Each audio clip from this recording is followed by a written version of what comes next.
Hello there. Welcome to The Sleepless Scientist, the place where starlight lingers on your pillow and questions stretch out softly across the dark. Before we begin, tell me, where are you listening from? What time is it there? Are you curled under a blanket as the world quiets around you, or walking through your thoughts while the moon rises outside your window? Wherever you are, I'm glad you've arrived. Go ahead and leave a comment, tell me where your sky begins, and if this quiet curiosity makes you feel a little more at home in the cosmos, consider subscribing. Now breathe deeply. Tonight, we're heading into a long story, longer than myth, older than fossils, slower than even the drift of continents. A story of a companion you've likely never thanked. A force so steady, so quiet, so subtle that without it you wouldn't be here. But just a fair warning, you probably wouldn't survive the world we're about to imagine. And yet we're going there anyway. Let's begin.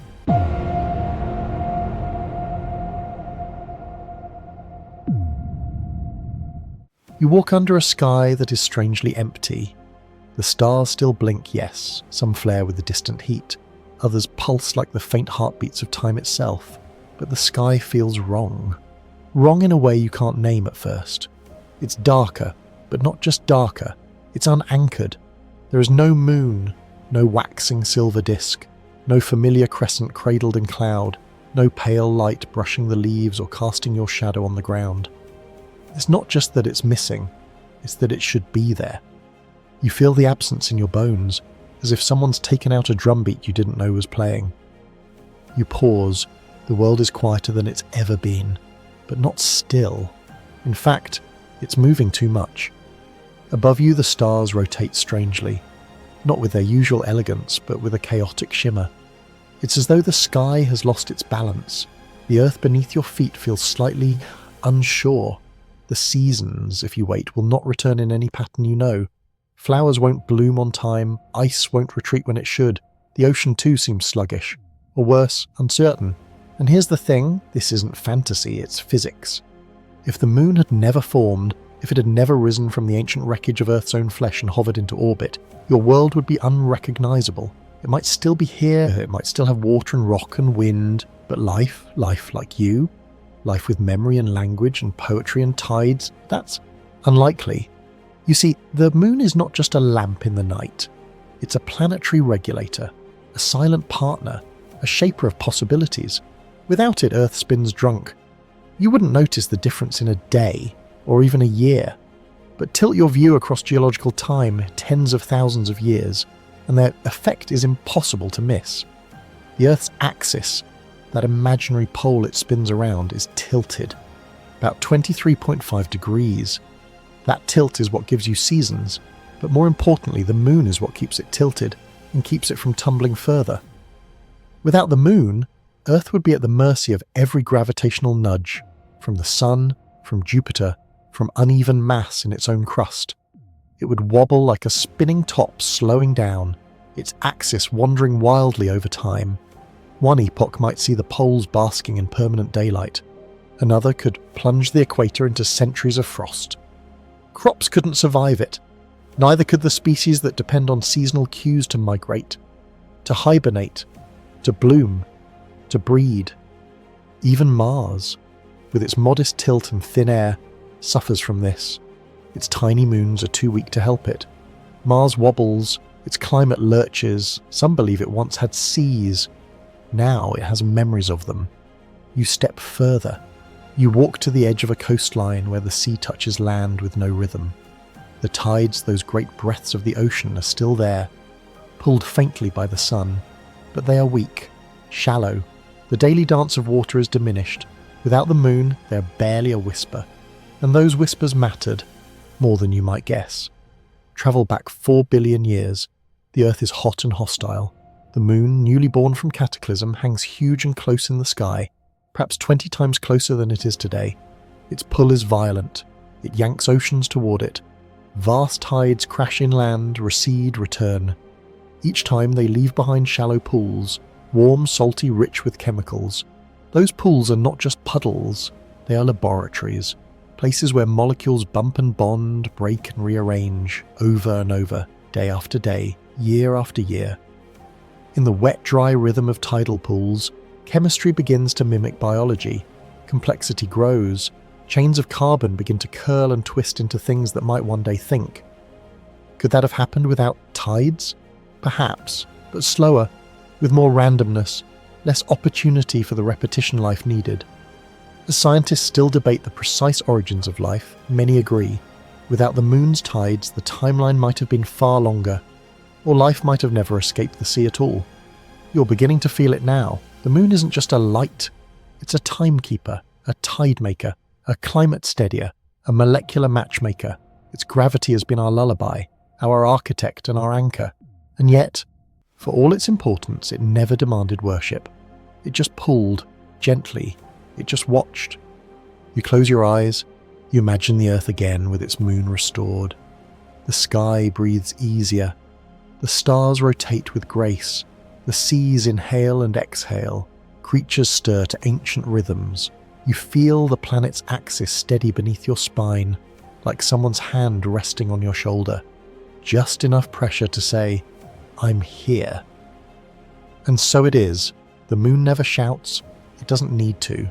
It has pulled oceans, coaxed life and steadied entire worlds, all while glowing quietly above you, asking nothing in return but that you notice. And tonight you have. You stand beneath a sky that has begun to feel familiar again. The moon returned, balanced in its orbit like a pearl on a black velvet ribbon.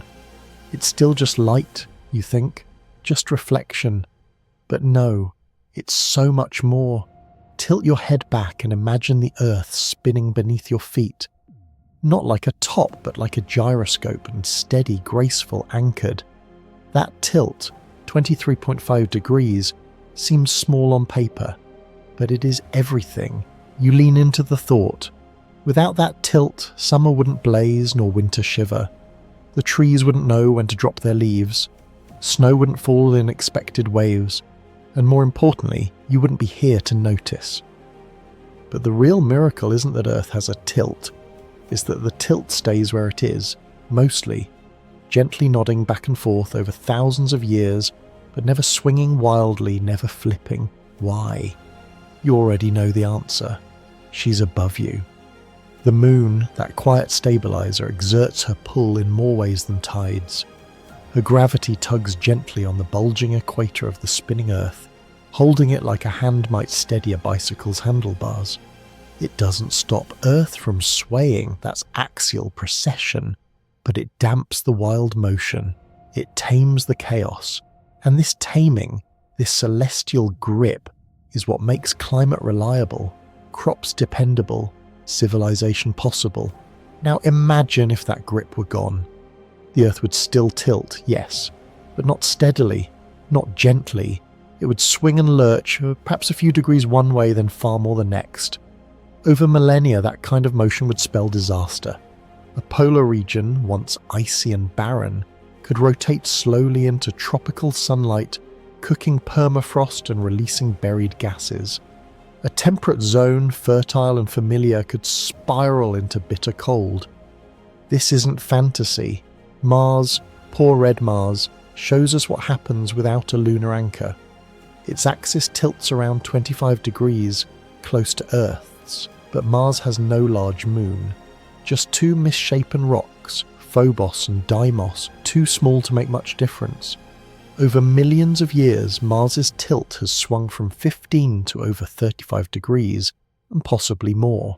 With each wobble, its climate changes. Some scientists believe Mars once had lakes, even seas. But they are gone now, frozen or vanished into the whisper-thin air.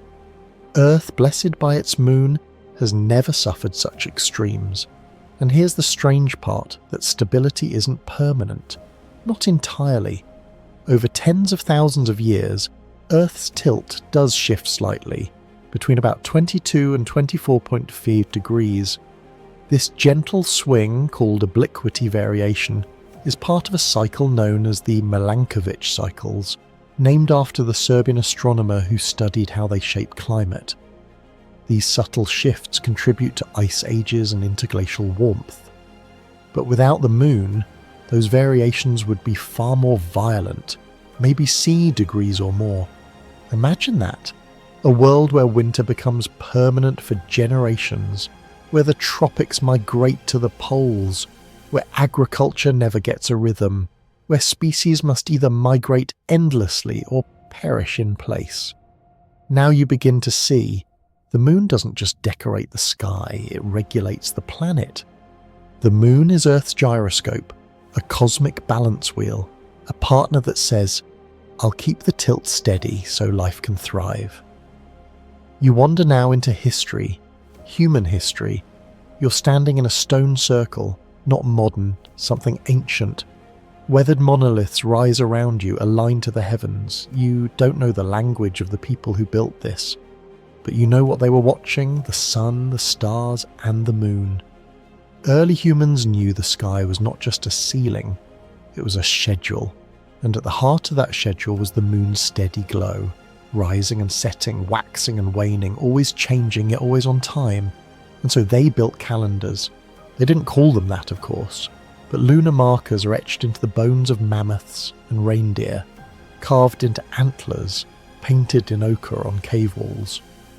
The oldest known lunar calendar, the Ashango bone, found in Central Africa, is more than 20,000 years old. Scientists still argue whether the notches count moons, menstrual cycles, or something else. But what's clear is this: people were counting the moon before they were farming wheat, and they did it because the moon was trustworthy. Unlike the clouds or the chaos of storms, the moon always kept its appointment. In the absence of written language, it was the sky's whisper. Time is passing, things return, wait for the next full circle. That whisper became culture, rituals, planting seasons, songs, myths. You walk forward into a Neolithic field. The air smells of earth and coming rain. A woman, bent with knowledge and years, runs her fingers through the soil. Her eyes lift toward the moon, and she smiles. Tomorrow, they'll plant. The moon is fat and round, and a harbinger of warmth to come. Her children know the rule. Full moon in the east field means sprouts before frost.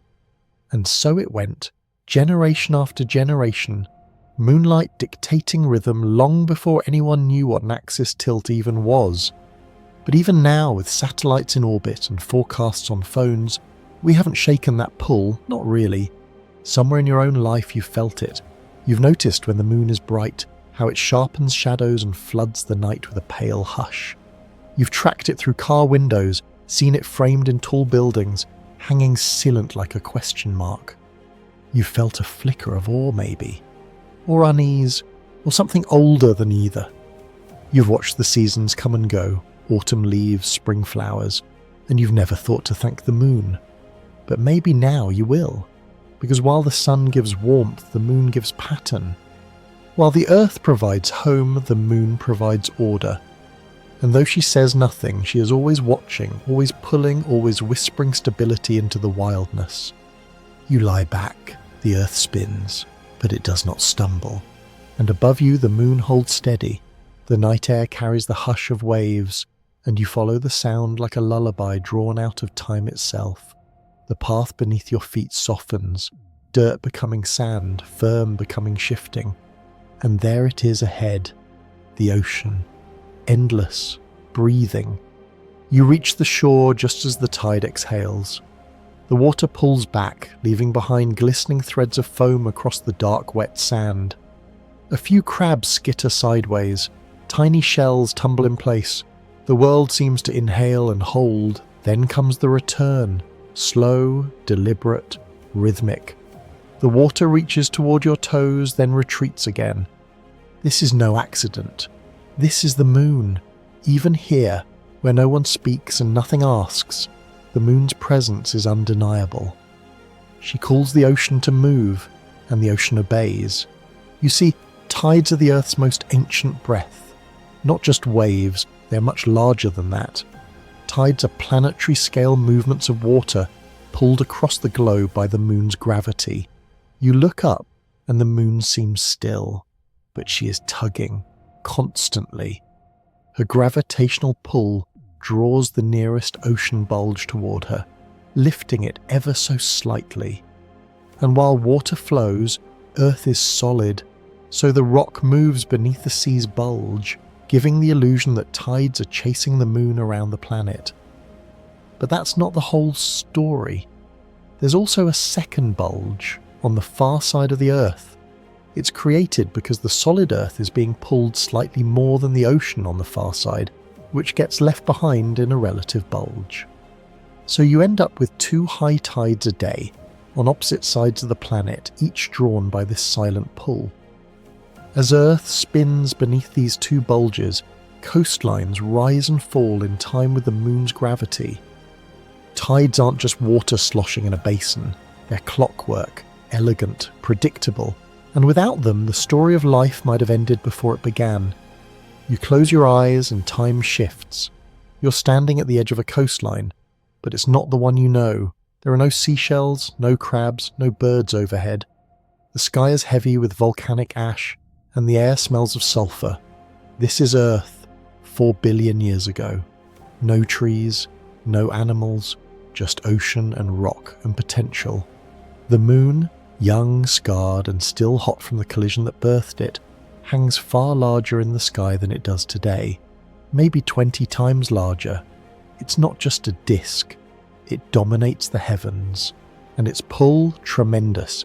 The tides it creates are not gentle, they are vast, almost violent.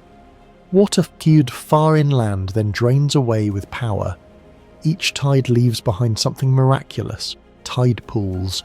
Not the pretty ones you find today, teeming with anemones and starfish. These are raw, chemical, but they are the first laboratories. Here in these shallow pools, left behind by retreating tides, something remarkable is happening. Water evaporates under the young sun, concentrating minerals and organic molecules. Lightning cracks overhead. Ultraviolet light streams down. And in this chaos, complex molecules begin to form. Chains of carbon link together, twist and fold, they interact, they evolve, they become precursors to life. Amino acids, lipids, even early nucleotides perhaps. Then the tide returns, washing over them, stirring the mix, offering a second chance at chemistry. Then it recedes again, concentrating the survivors. On and on it goes, this rhythm of rise and fall. A beat set by the moon, conducting life's earliest symphony. Scientists still argue whether life began here, in the tidal flats, or deeper in the ocean, near hydrothermal vents. But either way, these shallow tidal zones offered something precious: repetition. They gave early molecules a place to concentrate, to react, to persist. They gave chemistry time to become biology. Without the moon, tides would still exist, pulled weakly by the sun, but they'd be about 1/3 as strong, gentle, uneventful. The difference between a slow tide and a powerful one is like the difference between a whisper and a song. You return to the present. The modern coastline stretches out before you. The moon, now more distant, still controls the tides, just less dramatically. But her influence remains. You watch the water rise, it reaches driftwood and jellyfish, laps at rock, and then slides back. A cycle older than bones. And within that cycle, coastlines are sculpted. Tides shape the earth not just chemically, but physically. They erode cliffs, carve inlets, form bays and sandbars. Estuaries, where rivers meet the sea, rely on tides to circulate nutrients and oxygen. Marshlands flourish here, migratory birds feast, entire ecosystems pulse with this motion. And the ocean itself, tides help stir it. They distribute warmth, cycle nutrients, and prevent stagnation. They move phytoplankton, which feed the food web. They carry larvae across continents. You might think of the ocean as one giant soup, but it's more accurate to think of it as a breathing, beating organ, one that the moon has kept alive. You take a step into the water. It's cold but gentle. The tide brushes your ankle like a memory. And you think, how many creatures have lived by this rhythm? Even today, marine animals time their behavior with the tides. Mussels open their shells when the water returns. Sea turtles come ashore to nest during high tide at night. Even corals fixed to the reef release eggs and sperm in synchronized waves. A mass event timed with the moon cycle. Once a month, under a full moon or new moon, entire reefs pulse in luminous clouds of life. And it's not just underwater. Birds time their migrations to feed in tidal zones. Wolves and foxes hunt along beaches where prey is stranded by receding water. Humans too have watched the tide, learned its dance, and set their villages along its edge. A quirky story rises in your mind from ancient Scotland, where fishermen once believed the moon controlled not just tides, but the temperament of fish. If the moon was hidden, fish would sulk in the deep. If it shone, nets would fill. So they sang to the moon before casting their lines. Not science, perhaps, but not far from truth. The moon gave water its rhythm, and in turn gave life its opportunity. Imagine now a world without her. The ocean would still move, but sluggishly. Those ancient pools might never have formed. Those early molecules, waiting for concentration and chance, might have drifted apart, unfulfilled. Perhaps life still would have come, but perhaps not in time, or not at all. You walk the shoreline a while longer, each wave tugging gently at your ankles like the echo of a cradle song. Above, the moon watches, pale and patient, and below, the ocean breathes. Because of her, you kneel now closer to the edge, where the sea leaves behind little worlds in stone. The tide has pulled away for now, revealing shallow pools, quiet, still, and shining, like fragments of the night sky trapped on Earth. These are not puddles, they are cradles. And what lies within them is not just water, but memory. Peer closely. Inside each miniature basin, there are traces of everything.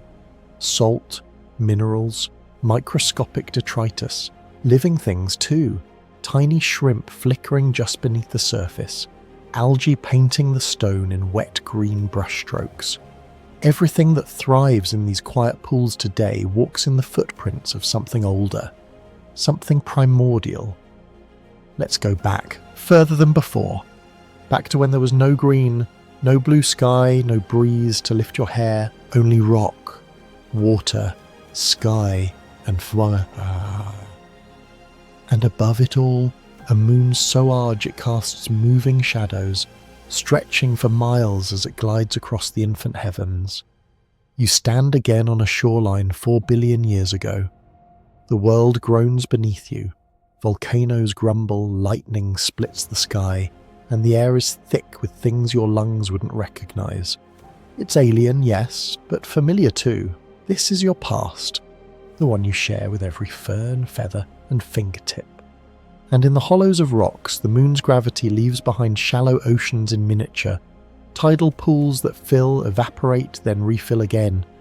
Inside them, a drama unfolds. The water in these pools is different, heavier with minerals, enriched by the volcanic runoff, by the debris of comets, by the endless rain of cosmic dust. Here, in the warmth of sunlight and the churn of lunar-driven tides, carbon compounds meet. They don't just float and drift, they bump, tangle, twist. They dry in the sun, they're cooked by heat, they're shocked by lightning, then they're soaked again as the tide returns. These aren't accidents, they are repetitions, and repetition whispered over millions of years becomes pattern. Pattern becomes possibility, and possibility one day becomes life.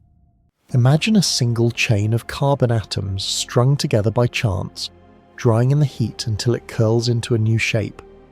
That shape turns out to be slightly more stable, slightly more able to endure. It survives until the tide returns, delivering new neighbours, new molecules, new chances to bond again. This happens once, then again, and then again. In time, the tide is no longer just a clock, it becomes a sculptor. Each retreat and return selects what stays and what dissolves. Each cycle, carved by the moon, becomes an evolutionary whisper. The moon is not alive, but her rhythm creates the conditions for liveliness. Scientists still argue whether these pools were the exact place where life began, or whether it happened deeper, at hydrothermal vents beneath the sea. Some suggest that life may have emerged from clay minerals, or even been seeded by comets. The truth may be a blend of these stories, but few disagree that tidal pools offered one of the most promising stages. And their rhythm? It came from the moon. You press your fingers into the warm rock beside one of these ancient pools. The stone is pocked and cratered, not unlike the moon itself. It has held water for billions of years, and water has held stories. Inside the pool, life continues its patient choreography. A film of proto-organic molecules dances just beneath the surface. Simple lipids form bubbles, primitive membranes. They trap other molecules inside them. They hold together for only minutes, then hours, then days. The first protocells are not alive, not yet, but they are stepping toward it. They gather materials, catalyze reactions, preserve the building blocks of something new. Some replicate, most fail, but a few survive. You lean closer. There's a faint shimmer, not of light, but of transformation. The pool is still, but something just beneath its surface is changing, almost deciding. Not in the way we decide, but by consequence, by resilience, by the blind wisdom of molecules. Above, the moon watches all of this without knowing, or maybe in some way she does know. Her gravity moves the tide that made this pool, and this pool in time will help make you.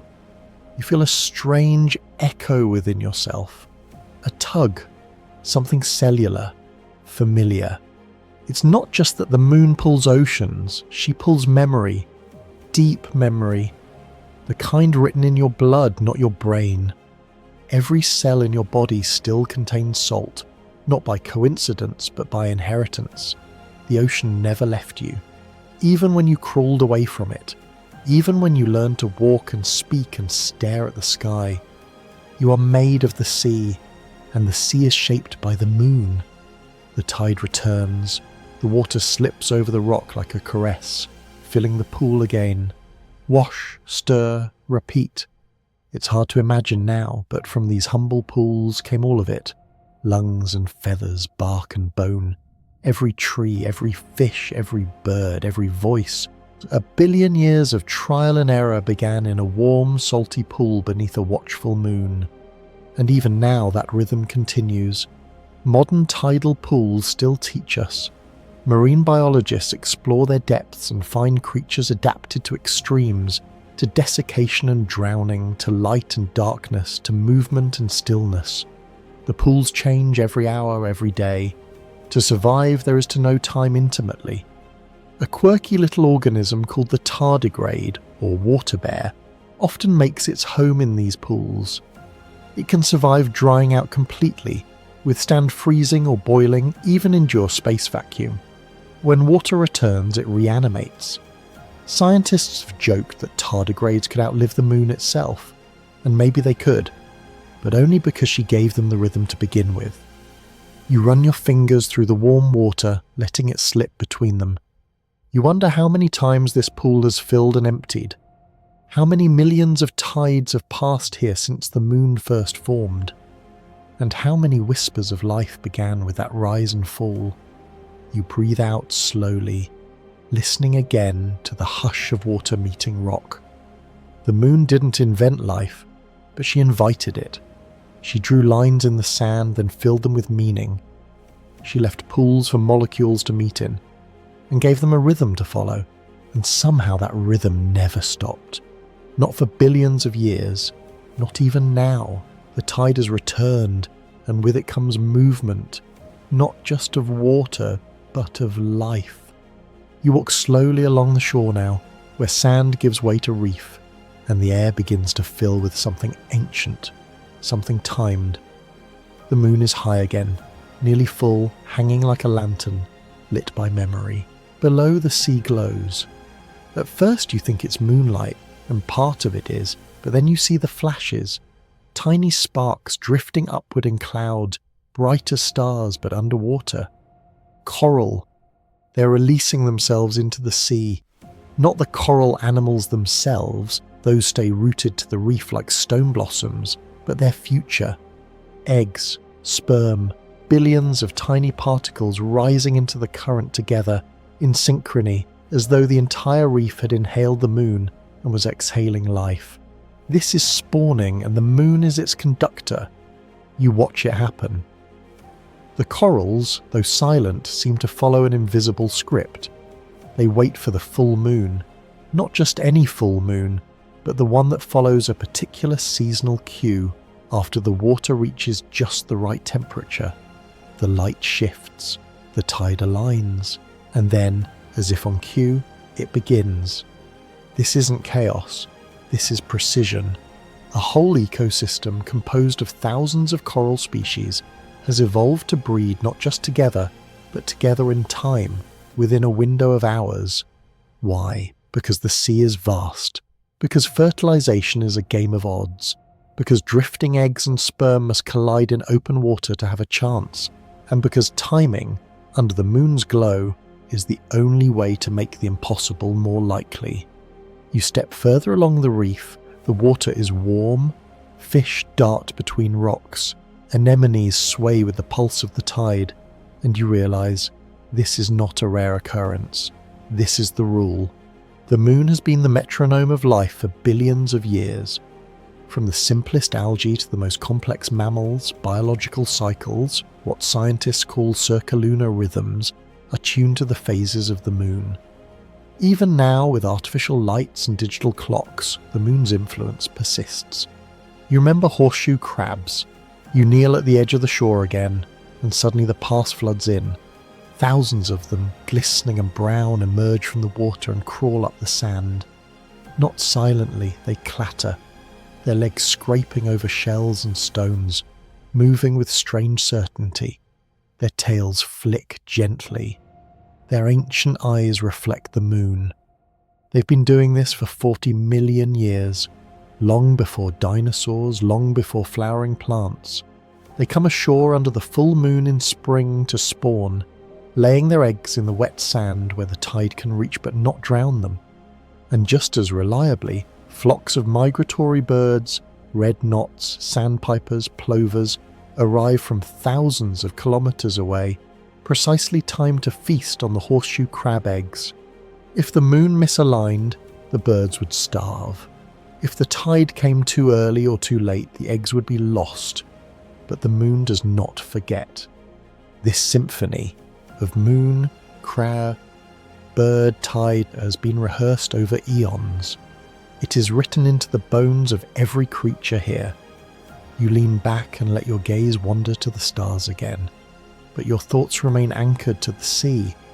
Why do so many species entrust their future to the moon? It's the predictability, of course. The moon's cycle, from new to full and back again, is just over 29 days. That's reliable enough to count on, gentle enough to adapt to, long enough to plan around. Species have evolved to recognize not just the shape of the moon, but its brightness, its pull, its position in the sky. Some fish release their eggs only on nights of low tide, when predators are least likely. Others choose high tide to send their young far out to sea. And there's another layer, subtler still, the gravitational pull itself. Some animals may sense not just the light of the moon, but the tiny shift in Earth's gravity that occurs as it passes overhead. It's not much, just enough to lift an ocean.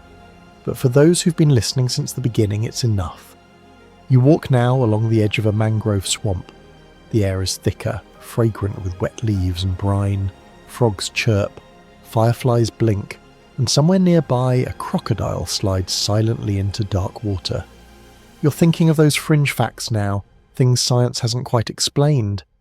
There's a species of coral, Labactis scutaria, in Hawaii that spawns precisely 2 days before the full moon, at exactly 2200 every month. Not early, not late. No one knows how they tell time so perfectly. Another study found that worms in shallow marine habitats shift their spawning behaviour depending on the moon phase, even when placed in complete artificial darkness, as if they remember the moon even when she's gone. Scientists still debate the exact mechanisms. Is it light, tides, magnetism, gravity? Some combination we haven't decoded? But nature doesn't wait for full explanations, it just continues, on rhythm. You pause at a tide pool lit by the faintest sliver of moon now. A pair of sea slugs curl around each other like ribbon.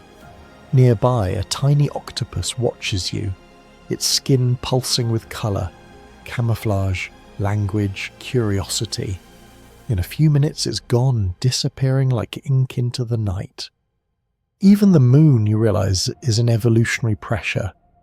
Creatures that adapted to her rhythm, that used her light to hunt, her tides to move, her phases to breed, had an advantage. Not because the moon chose them, but because she was there, always there, a constant companion, a clock, a cue, a current. And so evolution folded her into its logic, into the very timing of life. You step away from the water now, but the rhythm follows you. Your own body, after all, still listens. The menstrual cycle of most humans is roughly the same length as the lunar cycle. That's not coincidence, that's inheritance. The moon, written into flesh. Even your sleep shifts with the phases of the moon. Recent studies suggest people sleep slightly worse on full moon nights, even when they cannot see it. Something inside you knows, a tide of blood, a tide of thought, a tide of time, all drawn by one pale shape in the sky. You turn back to look once more. The moon is climbing higher, not full, not new, somewhere in between, but always perfect. And beneath her, life continues to rise and fall, on the reefs, in the mangroves, in the pulse of things that cannot speak. All of it still dancing, still spawning, still hoping. Under silver skies, you leave the reef behind, but the rhythm remains. It hums in your chest like the low echo of a drum that never quite stopped playing. You walk inland, barefoot still, the soles of your feet brushing across soft earth that once lay beneath the sea. The moon now hangs higher, her light casting long, soft shadows across the forest's edge. She has followed you here, not by choice, not by intent, but simply because she always does. She cannot help it. You look up at her, full in her radiance, and tonight she is not just a light. She is a clock, but not a mechanical one. No ticking gears, no polished hands sweeping across numbers, no battery to wind. This clock lives in the sky, and it moves with an elegance that needs no precision, only trust. You close your eyes and imagine it. Thousands of years ago, no calendars, no smartphones, no printed months hanging in kitchens, just stars and the moon and memory. You see yourself now as someone ancient, a gatherer, a herder, a dreamer sleeping in a thatched hut beside your family. You wake before dawn, the air is cold, you rub your hands by the fire, and then you look up. The moon is hanging low, a crescent. And from that shape you know something important. How many days have passed since the last rain? How many remain until the river will rise? When the salmon will return? When the women of the village will begin their blood? When it is time to plant? When it is time to prepare for snow? Because the moon never lies. She wanes. She waxes. She vanishes and returns. She becomes full again, not once, but always. This is something no one had to explain to you. You learned it by watching. So did the elders before you. So did the children who came after. You sit now beside a fire pit made of stone. The logs crackle. Sparks rise into the night. And you see figures moving around you, generations overlapping, sharing the same knowledge with different voices. They call the moon different names: Selena, Chandra, Igni, Mahina, depending on the language, the landscape, the lore. But they all watch her. And from watching, they learn to count. The word month itself comes from the moon, an old linguistic fossil hidden in modern speech. Most early civilizations based their calendars not on the sun, but on the moon's cycle, 29.5 days from full to full. Lunar calendars mark time in nearly every early culture. The The Babylonians followed her to guide harvests and festivals. The Mayans tied lunar cycles to fertility and divination. The Chinese calendar, still widely used today, begins its year with the second new moon after the winter solstice. Islam's sacred calendar is purely lunar. Each new crescent signals a new month, from fasting to pilgrimage. The ancient Hebrews timed Passover by the full moon of spring. Even Easter in modern Christianity is pinned to a lunar formula, the first Sunday after the first full moon following the spring equinox. Time itself, across thousands of miles and years, was once measured by this quiet companion in the sky. You run your fingers through the dirt where ancient bones sleep beneath you. Some of those bones once belonged to people who carved notches into antlers, into stone, into ivory, rows of marks, grouped in 28s or 29s. These weren't decorations, they were moon counters. The Ishango bone, found near Lake Edward in Central Africa, is more than 20,000 years old. It's covered in tally marks that some scientists believe may represent a menstrual calendar or a record of moon phases. Others argue, they say it could be mathematics, lunar observations, something else entirely. But what's certain is this: someone, long before books and clocks, was counting the moon. You smile at the thought, because time, when carved into bone or memory, is more than measurement. It becomes ritual. In every early society you find stories tied to the moon's shape, not just when she is full, but when she's missing. In many cultures, a new moon was seen as ominous. She was hidden after all, gone from the sky. But then she returned, every time.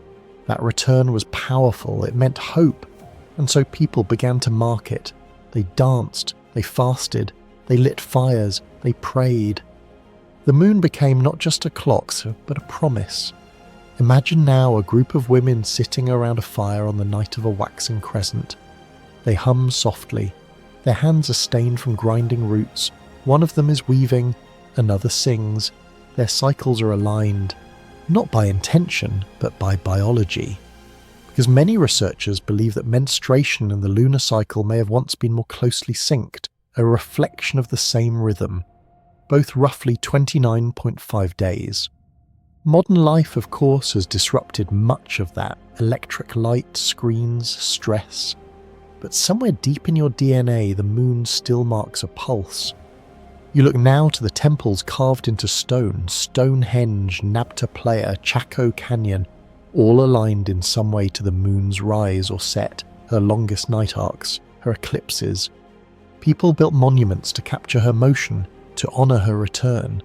They did not need science to do it. Only attention, only reverence, and even today, with atomic clocks and satellite time, the moon's presence lingers. Your modern calendar has lost her shape. Months don't align perfectly anymore. February is short.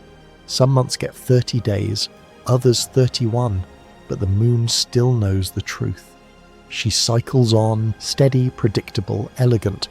While humans rush and rearrange, she just continues. There's something comforting in that, isn't there? In knowing that no matter what changes, kings and wars, plagues and empires, screens and skyscrapers, the moon continues to keep time. You sit quietly now. The fire has dimmed. The shadows have stretched out. But up above she glows, just as she has always glowed. A soft circle of silver, waxing or waning, depending on when you look, but always circling, always returning, always reminding you that time isn't just something you count, and it's something you feel. And tonight you feel it fully, because the sky has given you its oldest clock. And you never needed batteries. You stay beside the fire a little longer. Its warmth pulses against your skin, but it is no longer the brightest thing in the night. Above you, the moon has begun to wane. Not much, just a slim shadow eating at one edge. But still, she casts enough silver to paint the world in soft light. You glance around. There are shapes in the dark, trees, stones, and beyond them, others, not predators this time, not wild things with eyes that gleam, but people. human figures hunched and laughing low around their own small fires. You feel it in your bones. This is a gathering night, because the moon is out, and that changes everything. You wander closer, feet padding over packed soil, and as you do, the shadows give way to faces, weathered, soft, painted in the glow of firelight and moonshine. One woman tends a pot of something fragrant. A child yawns. A man crouches to carve a sharp edge into stone. But no one looks afraid, and you understand why. Because on nights like these, nights with a visible moon, the danger changes. The forest is still there. The creatures haven't vanished, but they are easier to see. Their shadows stretch long, their sounds carry far, and most importantly, you are not in darkness. Moonlight, you realise, was humanity's first security system. Long before torches, before fences, before walls and locks, it was the moon that allowed our ancestors to see what moved in the dark, to tell a rustling tree from a creeping predator, to stay alert, to stay together, to stay alive. And because they were no longer afraid, they could begin to tell stories. You sit down among the others. No one speaks to you, but somehow you are known here. The moonlight makes all strangers familiar. Someone begins to speak. A tale, half myth, half memory. It's about the moon, of course, how she used to walk the earth, how she fell in love with the ocean but was too afraid to touch him. So she rose into the sky, and now she watches from afar, moving tides with longing. You've heard variations before, from different places, different tongues, yet the theme is the same. The moon has always been sacred. For millennia, people have gathered under her light, not just for safety, but for connection. The moon gave them a reason to stay up, to step outside, to look upward together. And in those moments, stories were born. Look at early humanity. Small bands of hunter-gatherers who relied on memory more than maps. For them, oral tradition wasn't entertainment, it was survival. And the moon gave those traditions a stage. During the waxing gibbous, when the moon was big but not yet full, people had just enough light to walk trails, fetch water, or navigate by shadow. They gathered to sing, to dance, to speak of ancestors. The moon became a stage light, casting each gesture into myth. You listen now to a story that sounds like a lesson. Don't hunt when the moon is new, or the spirits will steal your prey. Don't step into still water at moonrise, or you'll vanish like the fish.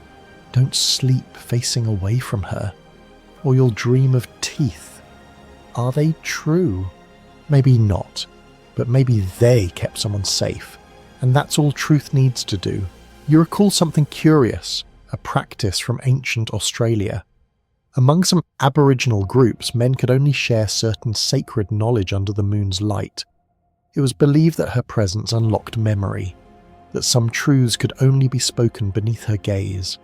In other places, Japan for instance, moon viewing festivals are still held today. People gather not just to look, but to reflect, to write poems, to remember ancestors, to eat foods shaped like crescents. Even now, when electric lights outshine her, the moon hasn't lost her pull.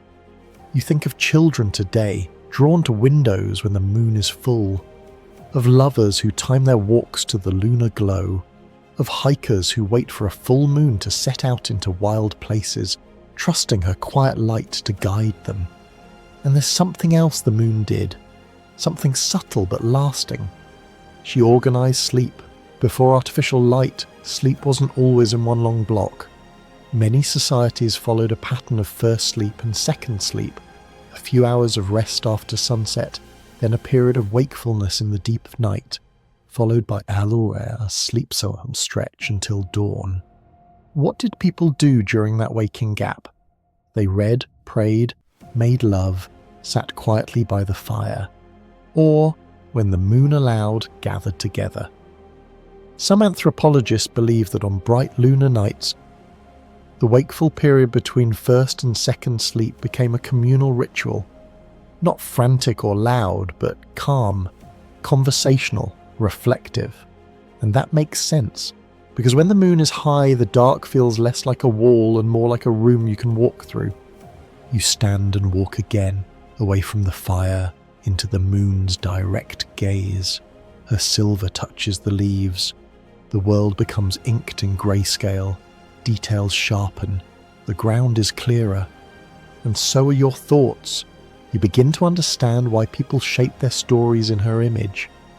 How gods and goddesses were given her face, and why calendars bowed to her timing. Why myths grew with her waxing and waning. The moon isn't just light in darkness, she is a mirror for imagination. The full moon has inspired everything from lunar gods to werewolves. In medieval Europe, it was believed that full moons drove people mad, hence the word lunatic, rooted in lunar. In other cultures, it was said the moon contained ancestors' souls, trapped in reflection. Some feared her, some worshipped her, but none ignored her. You stop at a wide patch of ground. Someone long ago built a circle of stones here, not grand, but deliberate. Each rock seems aligned to something, a direction, a season, a moment of rising. The moon has passed through here 1,000,000 times, and every time someone noticed. You sit right in the middle of the circle. The stones are cool, the earth is quiet, and above you she drifts, not speaking, not instructing, just watching. She has seen every campfire, every tale. She has lit the faces of shamans and scientists, of children and kings. She has been a companion to those who felt utterly alone, and a guide to those afraid to walk forward. She has seen the worst of us, and the most beautiful parts too, and she never turned away. So tonight, you lift your face to hers, and you whisper something without words, not a story, not a prayer, just thanks for the light, for the safety, for the chance to gather in the dark and still feel held. Because of all the gifts she gave, perhaps the greatest was this, the permission to be human, to speak, to sing, to sit beside a fire and believe even for a moment that the night belongs to you. The night deepens, but the moon lingers above like a secret never quite told. Her shape is perfect now, round, luminous, quiet as breath. You sit still beneath her, surrounded by shadows that seem less ominous than before, less full of menace, and more full of memory. But there was a time when this light, this cool, familiar glow, was a thing to be feared. Revered, yes, but feared. Because while the moon gave rhythm, time, and safety, she also stirred something wild. You feel it now, don't you? The edge in the air, the faint hum just beneath silence, prickles your skin like static, and you realise you're not alone, not just in this place, but across time. For as long as humans have stared at the moon, they've wondered, what does she want from us? You rise slowly and begin to walk. The ground is soft, thick with fallen leaves. The woods are quiet but charged. Above, the full moon peers through her fair branches like an eye behind thin fingers. And something inside you understands why ancient people looked up at this very sight and imagined monsters. Werewolves. The idea is ancient. A man transforms beneath the full moon, becomes something else. Hair, teeth, claws, hunger. It's a myth that travels across centuries and continents. In Norse tales, cursed warriors wore wolf pelts and roamed in lunar madness. The Greeks wrote of King Lycaon turned into a wolf by Zeus, lycanthropy, named for him. In medieval Europe, entire villages feared the Lugaru, the moon-born beast. In Armenian folklore, a sinful woman was condemned to live as a wolf each night for 7 years. It was always the full moon that triggered the change. Why? Because transformation felt most likely under her gaze, because the light wasn't bright enough to explain things, only to make them mysterious. You imagine being in a medieval village. No lamps, no clocks, only firelight and superstition. The full moon rises, a child goes missing, a goat is slaughtered, and people look skyward and whisper, "The moon has changed someone again." You continue walking through the woods. Somewhere nearby a fox yips, an owl turns its head. Science may scoff at such tales, but folklore is often born from patterns real or perceived. The moon rises, strange things happen, people connect the dots, a body changes, a mind slips, the light is different, the night is alive. And so the moon becomes a suspect. You remember that the word lunatic comes from lunar, the Latin word for moon. Ancient Roman physicians believed that the full moon could drive people temporarily mad. The balance of humours in the body, they thought, could be tipped by the moon's gravitational pull, the same way she moves the oceans. Even today you hear it. In hospitals, police stations, ERs. It's a full moon, that's why it's so crazy tonight. Studies have tried to prove it, disprove it, dance around it. Some say crime spikes during full moons. Others say births increase or sleep quality decreases. Most modern researchers find little statistical proof, but what they can't explain is why so many people believe it anyway. Maybe because we feel different under her light. Maybe because dreams come stranger. Maybe because the moon reveals a version of the world that feels off-axis, close to real, but subtly unhinged. You come to a clearing where mist curls like breath from the earth's lungs, and there in the centre are altars, not new but not ancient either, candles long melted, feathers arranged in circles, bones, trinkets, offerings. You've stumbled into someone's ritual. The moon inspires not only stories of monsters, but acts of worship, even now, especially now. You think of lunar goddesses. Selene, the Greek deity, drove her silver chariot across the sky nightly. Artemis, twin of Apollo, goddess of the moon and wild creatures. Hecate, with her torches, her crossroads, her shadow magic. In Egypt, Khonsu, the moon god, was both healer and devourer. In India, Chandra, serene and shining, rides a chariot pulled by antelopes. The Inca worshipped Mamakilla, goddess of marriage and women, her phases predicting eclipses and childbirth. These were not just metaphors. These were beings people called upon for guidance, for justice, for fertility, for vengeance. The moon wasn't just a rock in space, she was personified intention. She watched, she judged, she transformed. Even today, the moon's phases still drive human ritual. People cut their hair on waxing moons, hoping it grows faster. They plant crops by lunar calendars. They fast on new moons. They cleanse crystals under full ones. They perform spells. They burn herbs. They write intentions and fold them beneath pillows. You don't have to believe in it to feel its power. The act of believing together, across thousands of years, that is its own form of reality. And sometimes belief becomes behaviour. You recall a strange fact. In 18th century England, a man was acquitted of murder on the grounds of lunacy after claiming he acted under the full moon's influence. Courts accepted this. His defence was considered valid. Science still debates this, whether the moon affects us biologically. Some say her gravity is too weak, that the tides of the body are myth. Others argue that since humans are 60% water, it's logical to assume some influence.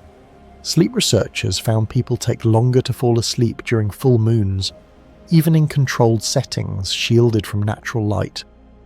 Other studies link lunar cycles to mood, appetite, hormone levels, but nothing is fully proven.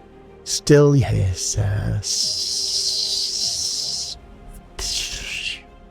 that subtle shift in how the world feels when she's full, how your thoughts spiral differently, how your body moves more slowly or more restlessly, how your dreams feel more vivid, more strange, how time seems to pause just long enough to make room for wonder.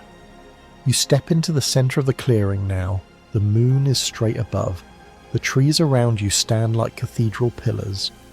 And though no one speaks, you feel surrounded by stories, the kind that don't need voices, the kind whispered into firelight, the kind etched into cave walls, the kind passed down through lullabies and half-remembered dreams.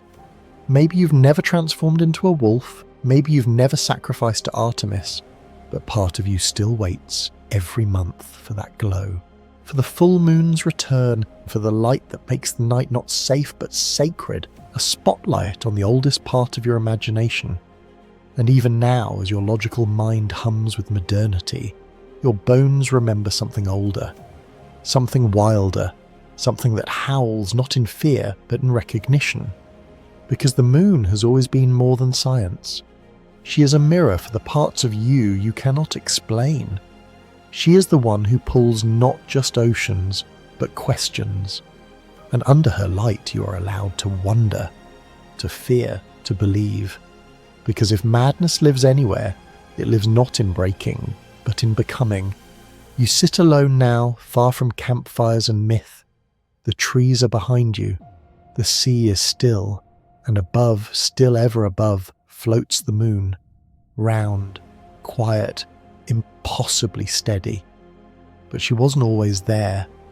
You lie on your back now, eyes open to the cosmos, and feel the cold hum of time pulling you back, past the stories, past the coral tides, past the first cells, past the earth even as you know it. You're going somewhere older, to a moment of unimaginable violence, because before the moon was a light in your sky, she was part of the earth beneath your feet, and she was ripped away. Close your eyes and go further back, 4.5 billion years ago. The solar system is newborn, chaos swirling through dust and gas. A young sun blazes in the center of a vast, messy disk. Planets are only beginning to form. Some are giants, some are crumbs, and some, like Earth, are just finding their shape. You drift closer. The Earth then is not green or blue. It's red, molten, tumbling through space like a blistered ember, half-formed and boiling. Volcanoes the size of continents heave fire into an airless sky. Asteroids strike with the force of gods. Nothing is settled. Everything is changing. And then something comes, another world, roughly the size of Mars. Scientists call it Theia, a name borrowed from Greek myth, the titaness mother of Selene, the moon. She does not creep up quietly, she does not hesitate. Theia slams into Earth at an angle, a glancing blow at cosmic speeds. It is one of the most cataclysmic events in planetary history. You watch from afar as both worlds shudder. The impact tears into Earth's Sternstahl, vaporizing crust and mantle, sending molten rocks spraying into space. Oceans of lava rise like tsunamis, and fragments of both bodies spiral outward. It is not destruction, it is creation by collision. For hours, maybe days, molten debris orbits the ruined Earth. The gravity of the wounded planet holds onto the fragments, shaping them into a wide glowing ring. Imagine Saturn, but not made of ice, made of the Earth herself, a necklace of fire. And slowly, from that chaos, something begins to gather. Particles collide, stick, spin. The fragments, hundreds of thousands, coalesce. They become one. They become round. They become the moon. Not born with Earth, but born from it. You sit up now, present again in your own time, and stare at the moon with new understanding. She's not just Earth's companion, she's Earth's child. Her twin. Her memory. A piece of her that broke away and never truly left. Some scientists suggest that 60% of the moon's material once belonged to the outer layers of Earth. Others argue it's more complex, a mix of Earth and Theia, fused into something new. Still others debate whether Theia ever truly existed as a separate body at all. No one agrees entirely, because there is no witness left, only the moon herself, and she doesn't speak, but you feel her silence differently now, not as emptiness, but as weight, as history unspoken. You think of what it must mean to carry that kind of origin, to know your existence began with impact, not gently, not gradually, but in one violent moment of unmaking and remaking, And you understand something else too. If the moon had never formed, you would not be here. Because without the moon, Earth would be spinning too fast, its axis tilting wildly, climate careening between extremes. Without the moon, there would be no stable seasons, no steady tides. The oceans would never have pulsed in harmony. The air might not have thickened into breath. And without that stability, life as you know it would have struggled, perhaps never begun. You reach into the soil beside you. It's cold, ancient. Somewhere deep beneath your fingers are minerals that once stood in the blast wave of that primordial impact. Pieces of crust that watched the sky fall. Ashes that became moonlight. The moon you see now is calm, but her birth was a scream. You recall the surface of the moon, pocked with craters frozen in time. No weather to erode, no atmosphere to forget. Some of those scars are over 4 billion years old. That's not a metaphor. That's memory. Literal memory. She has kept it all. She remembers the day she was born. She remembers the fiery ring of debris. She remembers circling the Earth closer than she does now, maybe just 14,000 miles away. So close she filled the sky, appearing 15 times larger than she does to you now. Imagine that, a moon so vast it dominated the heavens, rising like a second planet, casting tides so extreme they could drown continents. Back then, a single Earth day was only 5 hours long. The moon was pulling at Earth's spin, slowing it even then, inch by inch. Every second you live today, every hour is longer because of her. You hear the phrase whispered on the wind, tidal locking. That's why she always shows you the same face. As she slows Earth, Earth pulls her into rhythm too. Their dance becomes synchronized. Now one side of the moon always faces you. The other, the far side, remains turned away. Not dark, just hidden. Some called it the dark side, but that was never true, and it has day and night like any world. But we didn't see it until we left Earth. You think of the Apollo missions, the first humans to orbit the moon, to walk its face, to leave footprints that will outlast every monument on Earth. They stood on the daughter of Earth and looked back at the mother. And they saw the whole Earth at once, one marble, one fragile breathing world, and all of this because two worlds once collided in fire. And instead of shattering, they became something new. You wonder now if Earth could survive that. What else can survive becoming something else? Maybe the moon is a lesson in transformation, that even destruction can make beauty, that even a violent past can cradle life, that even silence can be a kind of love. You look up again. She seems unchanged, serene. But inside you the story reshapes how you see her. Not just a symbol, not just a light, but a scar, a memory, a miracle born from ruin. And as you lie back again, wrapped in the hush of her glow, you feel smaller but never small because you come from this story. You are part of this aftermath, and without it you would be nothing more than drifting dust. Instead, you are breathing. You're watching the moon, and she is watching you too. You awaken sometime later, though you were never truly asleep. The moon still lingers high above you, white and full, wrapped in a thin gauze of drifting clouds. Her light has dimmed slightly, the kind of soft veil the night uses when it's preparing to dream. You're no longer thinking of craters and collisions, not now. That part of her story is settled. Instead, you're thinking about connection, about how two bodies, born of fire, can remain together, not just for days or years, but for billions of turns of the Earth. And not out of desire or destiny, but because of gravity. You stand now brushing dirt from your hands. The ground is still warm from the earlier sun, but above the sky is a field of endless stars.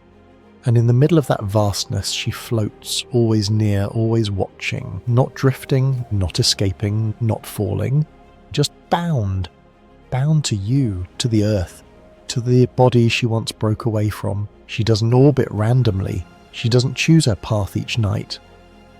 The moon is locked in a gravitational embrace with Earth. Their shared mass, their shared motion, their shared scars. These are not just memories, they're mathematics. You begin to walk again, slowly, as if trying to trace the pull between them with your feet. It's strange to think, but true. If the Earth disappeared right now, poof, gone into silence, the moon wouldn't just hang there. She would fly off in a straight line into the void, untethered, lonely, lost. But Earth exists, and Earth pulls. And in response, the moon falls, over and over, in a perfect curve, caught in an endless loop of motion and affection. This is not poetry. This is physics, but it feels like love. Newton called it gravity. Einstein called it the curvature of space-time. But to you, standing beneath the sky, it simply feels like companionship. The moon orbits Earth once every 27.3 days. But because Earth is moving, spinning and circling the sun at the same time, the moon takes about 29.5 days to show you the same face again, from full to full. That subtle difference, that cosmic hesitation is what gives you months, what gives the ocean its rhythm, what gives dreams their calendar. And in this dance, the moon doesn't just move, she moves you. You've felt it in the tides, of course. The moon pulls on the oceans, stretching them gently, twice a day, every day, across every coast. But the moon doesn't only move water, she moves Earth's crust. The stone beneath your feet bulges ever so slightly. And she moves you too, your blood, your balance, the water in your cells. Tiny shifts, almost too faint to measure, but there, always there. The moon is not just Earth's satellite. She is Earth's partner. You think again about tidal locking, why the moon always shows the same face, and it's not a coincidence. It's a kind of submission. Over millions of years, Earth's gravity pulled on the bulges of the young molten moon, slowing her rotation. Bit by bit, the friction added up until her spin matched her orbit. And then she froze in motion, but also in surrender. A face turned permanently to Earth. And you? You've never seen her far side, not from here. You've only glimpsed it through the eyes of machines and astronauts. She keeps her secrets, but the side she shows you, the one you know so well, is not her whole self. It's just the half she's willing to reveal. And maybe, just maybe, Earth does the same. You stop near a quiet hill, the kind of gentle rise that asks to be climbed, and you begin to ascend. With each step, you think about how this relationship has evolved. The moon began close, so close she filled the sky. Tides rose hundreds of feet. Earth's spin was frantic, like a child twirling. But as the moon pulled, Earth responded. And the result was slowing.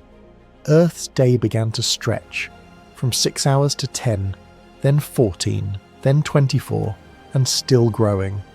Even now, every year, Earth's rotation slows by a tiny fraction of a second. And the moon? She drifts away. Not much, just 3.8 centimeters per year. But over time it adds up. One day, far, far into the future, Earth's day will be so long, her spin so slow, that both she and the moon will be tidally locked to each other. A double stillness, always showing the same face, locked in eternal eye contact. They will circle each other like old dancers. No surprises, no shadows left to show, just closeness, forever. You reach the top of the hill and sit. The horizon is open now. The moon's glow blankets the land, turning trees to silhouettes, stones to mirrors. It's quiet. The kind of quiet that feels earned. You wonder, as so many have, if this is unique. Do other planets have moons like ours? Many do. Jupiter has dozens, Saturn too, but none like this. None whose presence is so massive, more than 1/80th the mass of its planet. That's enormous, cosmically speaking. It's the largest moon relative to its planet in the entire solar system. Some argue the Earth-Moon system should be considered a double planet, because the moon doesn't orbit Earth like a marble around a basketball. They both orbit a shared barycenter, a point in space that lies beneath Earth's crust, but off-center. They spiral together, not one following the other, but spinning as partners around an invisible fulcrum. That image stays with you, because you're used to thinking of the moon as lesser, as a companion. But in truth, she is your equal in motion.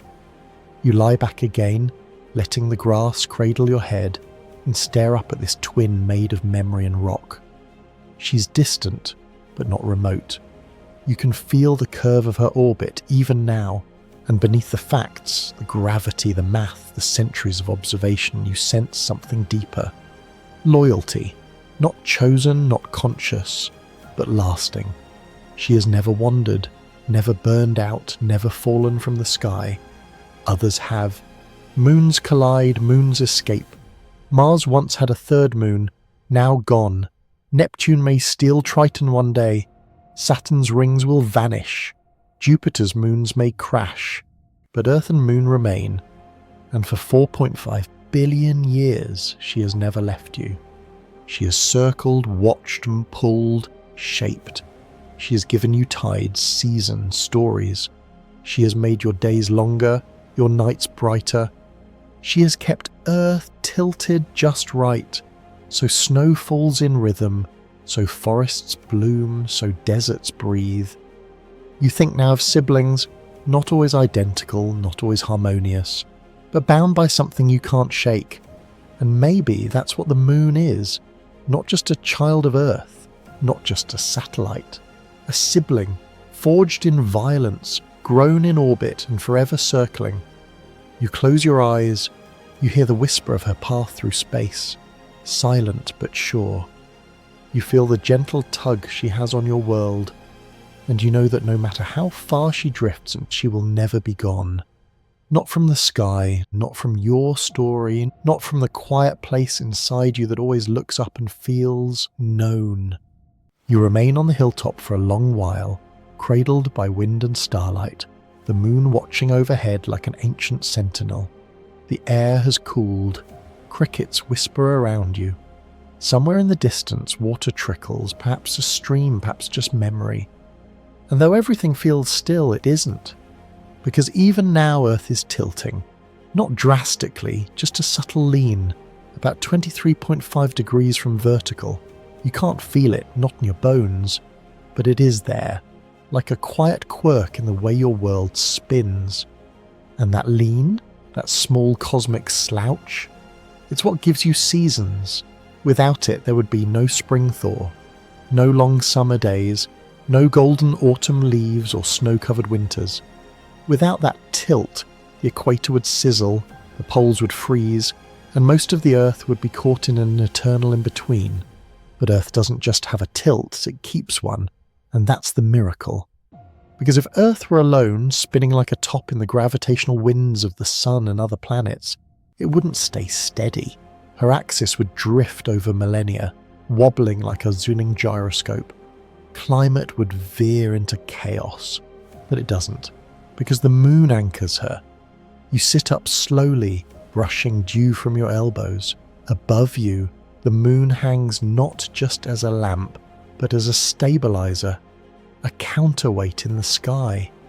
You picture it now, Earth rotating, tilted, spinning as she orbits the sun. The moon circles her in lockstep, and because of the moon's mass, so large for a satellite, it exerts a kind of cosmic brake. It holds Earth's axis steady. It doesn't stop the wobble entirely.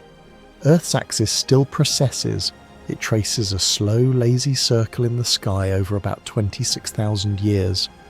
Ancient astrologers called this the precession of the equinoxes. But without the moon, that wobble would be far wilder. Astronomers estimate that without the moon's gravitational grip, Earth's tilt could swing from nearly upright to over 60 degrees. Imagine that. Imagine Antarctica bathed in endless summer one century, then frozen in darkness the next. Imagine crops failing as growing zones shift across continents, rainforests turning to desert, oceans boiling under a tilted sun. Life, if it emerged at all, would struggle to hold on, but life did emerge. Because Earth didn't spiral, she stayed balanced. And so you got seasons. You walk now through an imaginary forest, a memory of every biome Earth has nurtured thanks to her steady lean. Around you, summer sings through tall grass, leaves unfurl, sunlight dapples the ground in patterns made by old branches, and then, in the same breath, autumn arrives. Trees blush red and gold, the air smells of moss and smoke. Somewhere, animals begin to migrate. Then comes winter. The ground hardens, snow falls, the air bites, but even in stillness life rests. Bears slumber, seeds sleep. The planet exhales. Spring returns, again as always, not as a surprise but as a promise kept by the moon's invisible hand. You pause, listening to the wind between imagined seasons, and realize how much depends on this quiet balance.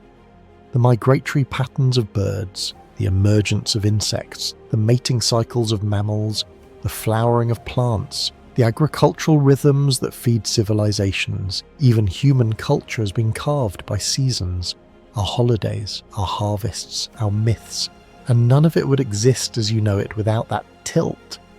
And that tilt remains, because the moon says so. You wonder now what Earth looked like before this balance. In the early days, right after the moon's formation, things were more chaotic.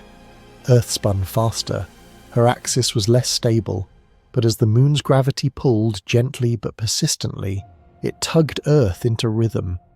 And over time the wobble calmed, the seasons began, and life, your life, had a framework to grow into. You think of Mars, your dry red cousin, similar in many ways, roughly the same day length, polar caps, seasons too, but wildly unstable. Why? Because Mars doesn't have a moon like yours. Its largest moon, Phobos, is tiny, barely 22 kilometers wide. It can't anchor anything. As a result, Mars' axial tilt fluctuates dramatically over eons, sometimes as low as 15 degrees, sometimes over 35. Its seasons are chaotic, its climate unreliable.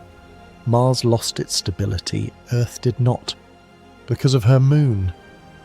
You sit down again, this time beside a tree that exists only in imagination, a great deciduous elder whose roots twist through epochs.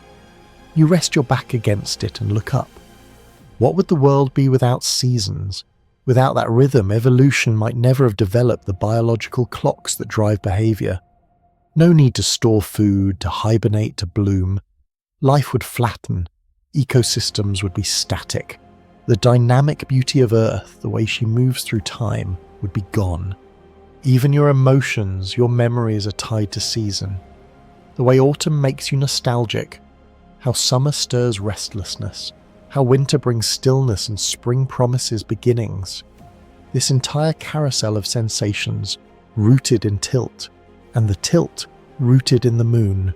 It's easier to forget that, to think of the moon only as light or myth or magnet for tides. But tonight, she is a gyroscope.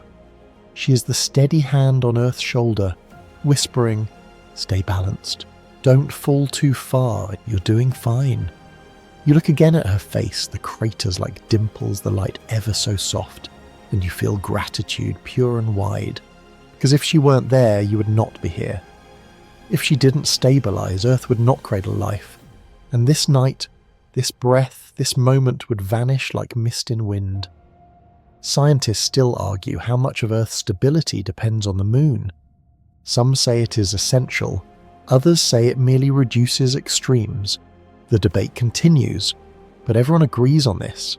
The moon makes a difference. She may not control your fate, but she gives it space to unfold, a stage to dance on, a platform for seasons to spin their magic. And as you lie back once more, eyes heavy, breath slow, you smile at the thought that something so massive could be so gentle. That a whole world can tilt, just right. Because something far above keeps holding on. You walk now along a shoreline, not the kind tourist crowd in summer, but one older, wiser.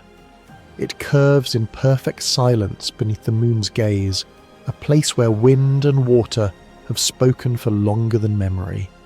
The sea is breathing, not wildly, not with crashing force, but with slow rhythmic exhalations. The tide is low, dark rocks glisten with moonlight. Pools are left behind like scattered mirrors, each holding stars, each alive with something small and strange. You kneel and run your fingers through one of them. The water is cold, salted with time, busy with motion. Tiny crustaceans flicker away from your touch. Anemones sway, pulsing softly. Somewhere a fish darts and vanishes, and as you watch, the pool shivers, just slightly. The sea is already reaching back toward it. The tide is turning. You know what's happening. You feel it in your chest. The moon is pulling it. You look up. She's not just watching anymore. She's working. Her gravity tugs at the earth, stretching the ocean into a great oval, bulging slightly on both sides. One where she pulls, one where inertia pushes back. As Earth rotates through these bulges, you get tides, too high, too low, every day. Sounds mechanical, but here in this quiet place it feels deeply alive. Because the tides are not just physics, they are heartbeat, they are rhythm. And they were perhaps the first rhythm that life ever knew. You rise and begin to walk the shore, letting wet sand mould beneath your steps. You think of the ancient world, the one before bones, before shells, before eyes, when the sea was warm and thick with primitive life. Cells drifted, chemicals collided, chains of molecules grew longer and stranger. But in the shallows, where ocean met land, the game changed. Tides did something the deep sea could not. They exposed life to extremes.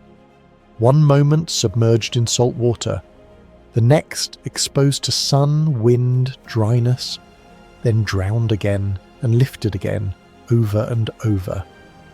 The moon's pull turned the coastlines into laboratories. Her gravity made experiments possible, and those that survived learned adaptability.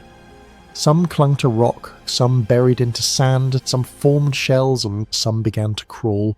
It was in these tidal zones that the first creatures began to make their way onto land, not in leaps, but in shuffles. Over thousands, millions of years, driven by necessity, urged forward by a force they didn't understand, the moon's gentle insistence. You pause, staring out over the black ocean. It gleams like oil, like ink, like velvet poured across the world. The moon's reflection shimmers on its surface, long and luminous, a silver bridge that seems walkable if you only believed hard enough. It's easy to forget how much water obeys her. Over 70% of Earth's surface is ocean. Billions of tons of water rise and fall with the moon's gravity. The tidal bulges she creates travel around the planet in patterns shaped by the continents, the sea floor, the moon's orbit, and even the sun's competing tug. Sometimes they amplify, sometimes they cancel each other. The result is a world that moves like breath, high tide, low tide, again and again, not just along shores but beneath the surface. Tidal currents churn nutrients from the deep, they distribute heat, they stir the plankton blooms that feed entire ecosystems. The moon isn't just lighting the ocean, she's shaping it from within. You kneel again, drawing a finger through the sand. This is where it happened. This is where legs first tried to replace fins, where gills learned to tolerate air, where eyes opened above the surface for the very first time. The earliest land animals, amphibians, insects, owe their ancestry to the tidal margins. Creatures evolved not in stability, but in fluctuation, and the moon provided the clockwork uncertainty they needed to change. Even today, the moon's influence guides behaviour. Sea turtles lay their eggs by moonlight. Grunion fish wriggle ashore to spawn during specific tides. Corals release their gametes into the water in perfect synchrony with lunar cycles. Many marine animals use the moon to time migration, to know when to feed, when to breed, when to rise and vanish. Even the human body bears traces of her rhythm. Your circadian rhythm responds to the sun, but your circalunar rhythm, a fainter pulse, still ticks quietly, attuned to the moon's cycle. Women's menstrual cycles echo the lunar month. Sleep patterns shift with the moon's fullness. Ancient agricultural calendars followed her phases as guides. You are a child of the tide too, and so you sit now, letting the returning water kiss your ankles. The tide is high again. The moon has pulled the sea close to shore. It laps at your skin like a returning pet, like an old friend. And somewhere far out, invisible but undeniable, the bulge of water continues circling the globe, every moment, every second. The moon's quiet pull reshaping coastlines, deepening harbours, shifting ecosystems. Scientists still study the exact mechanics, how the moon's orbital eccentricity affects the amplitude of tides, how tidal mixing influences global climate, whether the moon's retreat, those 3.8 centimetres per year, will eventually still the tides entirely. Some say Earth without tides would be unrecognisable. The oceans might stagnate, weather patterns could unravel, migration routes would collapse, coastal systems could die. The moon doesn't just touch the ocean, she animates it. And you begin to understand something profound. The sea is not just blue water, it is moonlight in motion. And life? Life is what happens in the moments between her pull and her release. Life is what crawled from the pool she left behind, what bloomed in the ebb, what learned to time itself by silver rhythms. You lie back once more, damp and smiling, because this isn't just a planet. This is a planet with a tide, and tides are time, and time is life, and all of it is because of the moon. She does not roar, she does not flash, she does not shout, but she moves oceans, and the oceans move you. And in that great eternal sway, something as delicate as a child and as fragile as a single breath found a place to begin. The tide has retreated again, leaving the beach cool and quiet. But something stirs in the air now. Curiosity, a sense of movement, of searching. Not the searching of animals in the dark, but of humans peering past the edge of land, wondering what lies beyond the sea's mirrored skin. You turn your gaze outward, where ocean meets sky, and in the hush of night, you begin to imagine what it was like to stand here before maps, before GPS, before satellite images and nautical charts, back when the stars were the only coordinates, and the moon a soft floating lantern above a restless ocean. Someone long ago stood where you now stand. Their feet were bare, their canoe carved by hand, their sails woven from palm and patience, and yet they launched into the dark anyway, driven by courage, by hunger, by questions only the sea could answer. They were the first navigators, and they brought the moon with them. You close your eyes and the shoreline vanishes. You are now aboard a Polynesian voyaging canoe, slicing through a moonlit ocean somewhere into the vast Pacific. There are no motors, no lights, no compass, just wind, just water, just sky, and above you the moon, who your watchful, whispering guide. She tells you things if you know how to listen. Her position in the sky marks the time. Her phase tells you how many days since the last full moon. She rises later each evening, roughly 50 minutes per day, giving you a slow celestial timepiece, and her pull shapes the sea beneath you. The tides shift according to her will, high and low, spring and neap, strong currents when sun and moon align, stillness when they are at odds. The ocean breathes, and you time your journey with that breath. This is not poetry, this is navigation. For the great oceanic peoples, Polynesians, Micronesians, Austronesians, the moon was not just beautiful, she was indispensable. They read her alongside the stars, winds, clouds and swells. A ripple from the east might mean an island is near. A change in bird flight could signal land. The moon helped them measure time across weeks-long voyages, guiding their return with uncanny precision. Centuries before the Western world would ever recognize it, these voyagers had mastered a system of celestial and oceanic cues so advanced it's only now being fully understood. And always the moon was part of that map. You sit now inside that canoe, the night skies open above you, sharp with stars, fragrant with salt. The moon casts a silvery path across the waves, and the captain points toward it, not because it's pretty, but because it's useful. Because under her light, you can see the shape of approaching waves. You can read the surface tension. You can count the days since your departure, syncing your own biology to her rhythm. And beneath you, the ocean responds. The moon's gravity doesn't just tug, it informs. Tidal cycles determine when coral reefs are safe to approach, when fishing grounds are richest, when narrow atolls can be entered without grounding your vessel. Her pull is predictable, and in that predictability lies trust. The moon becomes your calendar, your map, your tide clock, and your confidant. And this deep understanding, this relationship between moon and mariner was not limited to the Pacific. You leap through time now and find yourself among ancient Phoenicians sailing the Mediterranean by moonlight, whispering prayers to Astarte, the moon goddess of seafarers. Then aboard Viking longships where warriors watch the moon between battles, using her position to time attacks, retreats, and landings.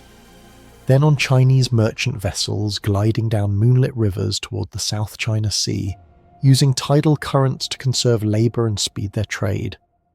Even in the age of exploration, when compasses and sextants joined the sailor's toolkit, the moon remained essential. Tide tables, handwritten and jealously guarded, dictated the best windows for harbour entries and canal crossings. If the moon whispered, the wise mariner listened. You walk now through a coastal town, not ancient, not modern, somewhere in between. The harbour glows under the full moon, ships rising and falling in quiet synchrony. You pass a small shack with weathered walls, and inside a fisherman sits beside a calendar marked not in dates but in phases. He points to it with a smile. Waxing, gibbous, good for crabber, full moon, better for squid, boyby. You ask him how he knows. He shrugs. Same as my grandfather. The moon tells you if you're patient. And just like that, you understand something deeper. The moon is not just ancient. She is continuous. Her light has bridged every generation of sailor, fisher, tide feeder and child looking out at night, wondering when their loved ones will return.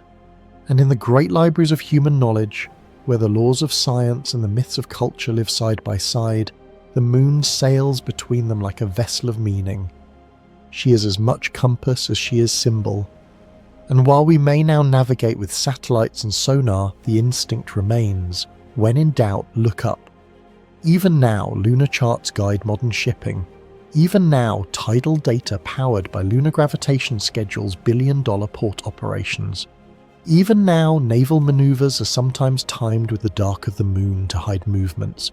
And even now, space agencies plan lunar missions by her phases, balancing fuel, sunlight, landing angles.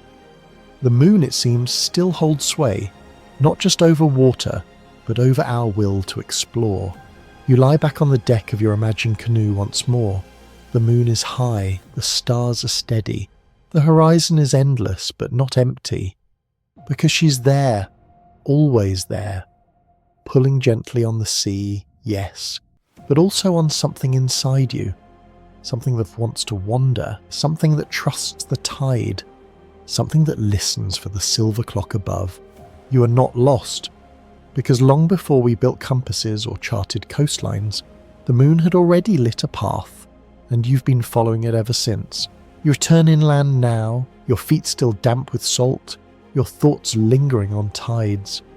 But something inside you is shifting again, not with water this time, but with light. You notice it as you pass beneath trees, through patches of open field and back into the quiet folds of forest. Above the canopy, the moon still hangs, silver and still, but this time she doesn't seem like a navigator or tide puller. She feels like a whisper inside your body. You pause beneath a clearing open to the skies and let her light fall across your skin. It is soft, not warm like the sun's, but cool and ancient, as if it travelled here slowly, through stories and centuries, just to brush your cheek. And deep inside you, somewhere quiet, somewhere wordless, your body seems to respond. Not just emotionally, biologically, because the moon doesn't just move oceans or guide ships. She pulses through the living world, sinking life to her rhythm in ways most of us forget or never knew. This is the moon as metronome, a keeper of time not just for days or months, but for instincts, migrations, births, and transformations. You sit in the grass now, letting the breeze comb gently through your hair, and you begin to see it all. The invisible clockwork, the circulunar rhythms. The term sounds clinical, but its effects are everywhere. In fish and frogs, in wolves and wombats, in the birds overhead and the algae blooming far below. Every 29.5 days, the moon completes a cycle, and as she waxes and wanes, a vast choreography begins. Some animals spawn only under the full moon, others only under darkness. Some use her phases as cue, others as curtain. Some follow her light to find mates, others hide from it to hunt or avoid being hunted. Take the pololo worm, a creature from South Pacific reefs. For nearly the entire year it hides within the coral unseen. But during a few nights each year, timed with the moon's phase, it undergoes a strange transformation. Its tail detaches, filled with reproductive cells, and rises to the surface en masse, shimmering in moonlight. Millions, all at once, a mating ritual so precise even a few hours difference can mean failure. Then there are the corals, releasing clouds of gametes into the water with perfect lunar timing, ensuring that billions of eggs and sperm meet in the open sea. Entire reef systems, from the Great Barrier to the Red Sea, pulse in synchrony with the moon's silent clock. And it doesn't end with the ocean. You walk now through a clearing dotted with foxglove and wild onion. Somewhere nearby, an owl shifts on its branch, watching you. A deer lingers near the edge of the trees, and overhead, bats flicker past, drawn not by sound but by darkness. Because for nocturnal creatures, moonlight is a landscape. Some hunt more under a full moon, others less. Predators benefit from the light, prey must be more cautious. One study found that lions in Africa hunt with greater success during moonless nights, while rodents restrict activity under full moons to avoid owls. The moon becomes a risk map, a signal of safety or danger. Even plants listen. Some open their flowers wider during full moons, hoping to attract night pollinators like moths or bats. Others alter growth rates subtly based on lunar phase, reaching slightly more during the waxing light. Scientists still debate the full extent of the moon's biological influence. Some insist the gravitational pull affects internal fluids.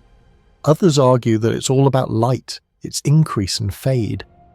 Still others believe it's entrainment, organisms syncing internal clocks to external cues. And some dismiss the idea entirely. But the patterns keep showing up, even in you. You glance down at your wrist, where a smartwatch might tick time into segments. But there's another clock, older, quieter, built not of quartz but of evolution. Your circadian rhythm tells you when to wake, when to sleep, when to feel hungry, when to dream. It's set primarily by the sun, yes, but studies show that the moon affects it too. People report sleeping less during full moons, not just because it's brighter, but because something shifts inside. Melatonin levels drop slightly, brain activity alters, even your dreams change. In ancient cultures, full moons were thought to bring visions, to open portals to the subconscious. In some traditions they still do. And women have always known. The average menstrual cycle lasts about 29.5 days, the same as the lunar month. It is not coincidence, it is deep biological resonance. Across cultures, women charted their cycles by the moon. Moon time, they called it, Some bled with the new moon, some with the full, each seen as a different energetic phase in a greater rhythm. You remember now a fragment of folklore. She who bleeds with the new moon is the dreamer. She who bleeds with the full is the healer. Whether myth or biology, the moon has long marked time for the womb, and what else follows her? Crops, fish, insects, birdsong, even the human heartbeat, some believe, flutters slightly with her rise. You lie back again, letting the moon fill your view. She doesn't ask for attention, she just offers a quiet beat, a metronome in the sky, and trusts the world will fall in step. You think again of those ancient tide pools, life forming in the rhythmic wet and dry. You think of the corals spawning like underwater fireworks. You think of wolves howling to a moon they never fully understand. And you think of yourself, pacing your day, your month, your emotions, without even realizing whose pulse you echo. The moon doesn't push, she nudges. She doesn't demand, she whispers. And all across the world, living things lean toward that whisper, tuning their clocks, shaping their choices, surviving not just in time, but with time. And you are part of that music. You carry it in your cells. You walk to it without trying. You dream to it without knowing. And tonight, as she sails above the forest untouched and unshaken, you finally hear her for what she truly is. Not a light, not a myth, not a coincidence, but a clock made of silence and glow, older than calendars, deeper than memory, perfectly on time. The forest has gone still. You lie in a clearing that smells of moss and old roots. The moon, so constant in your journey, hovers directly above, her glow poured gently onto every leaf, every stone, every breath of wind. She makes no sound, and yet everything feels spoken. It's strange to think. After all she's done, she's never once asked for your attention, never once raised her voice or demanded applause. She didn't insist you look up during tides or thank her when the world steadied. She didn't cry out when life climbed from the sea or when ships crossed oceans by her glow. She simply remained, pulling gently, shaping quietly, watching kindly. The moon has always been your quiet partner. You remember now, across all the scenes of this journey, her hand was always there, never forceful, never loud, just there, beneath the planet's spin, beneath the waves, beneath the migration of whales and the timing of birth and the rhythm of your own cells. She didn't make life, but she made life possible. The moon gave Earth its rhythm, its axis, its breath. She gave it tides, seasons, pulses of migration, beats of sleep. She lit the path for navigators, gave shelter to early creatures, soothed the nights of early humans huddled around fires. She slowed Earth's spin so days grew calm. She anchored its tilt so seasons could turn. She whispered to water, and water listened. Even now she's still working, still pulling at the oceans, still stirring tectonic plates ever so slightly, still gliding farther away by inches, but never severing the bond, and she never took credit. You think of the moon's far side, the one you never see. Smooth in parts, battered in others, hidden from Earth's gaze. It holds no secrets for itself, but simply turns, perfectly balanced, always offering you the same face. And you barely noticed. She's not in the headlines, she's not on the weather report. You rarely hear anyone thank the moon for what they are. But maybe that's what makes her so wondrous. The sun blazes and boasts. The stars dazzle and vanish, the comets show off.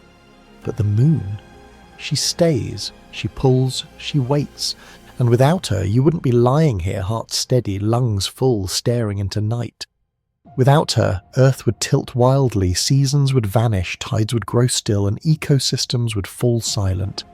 She asks for nothing, she gives everything. You think now about how easily the world forgets what holds it together. The roots beneath the tree, the gravity beneath the orbit, the quiet presence behind every breath. And maybe the moon is the root of your sky, the unseen anchor, the first parent, the oldest sibling, the truest mirror. You close your eyes and see her still, not just in space but within you. She is in the calcium of your bones, born from ancient marine life that lived by lunar tides. She is in the rhythm of your thoughts, your moods, your sleep, your seasons. She is in your stories, your calendars, your myths, your songs, and she will be in your future, even when Earth grows old, even when the continents drift farther, even when the oceans change and species come and go. The moon will still turn, still pull, still shine, even if no one is left to notice. But tonight, you noticed. You walked her tides, you traced her gravity, you listened to the world she helped make possible, and now you know, the moon is not just something you see when you look up, she's something that lives in everything you are. And while she doesn't need your thanks, she quietly, completely deserves it. You take one final breath, you let it out slowly, gently, and as your eyes drift closed, you feel her light still resting on your face. Like a lullaby you forgot you knew, like the gentle hand of someone who never left, like a story whose end is always beginning. The air is cooler now and the forest holds its breath. The moon hasn't moved much, just enough to remind you that even stillness has motion. Her light spills through the branches like silver dust, gathering in soft pools around your resting body. You don't need to move anymore, the journey is complete. You've travelled through the tides, past coral reefs and ancient shorelines. You've sailed beneath her glow across open seas, listened to howls in moonlit woods, and felt the old rhythm stir beneath your own skin. And now, everything is quiet again. The ocean has calmed, the seasons have paused, the clocks inside you are gently ticking in time. You're safe, you're held, and above you the moon just watches, unchanging, undemanding. She is still keeping time, still whispering to the world, still shining, not for applause, but because that's simply what she does. Let yourself drift now. Let the images soften, the questions dissolve. Let the moonlight become a gentle hush, a slow fade into sleep. You are part of a world shaped by grace, cradled by gravity, lit by a quiet companion who never needed to speak to be heard. Good night, explorer of tides and time. Good night, child of the moon. Good night from the sleepless scientist.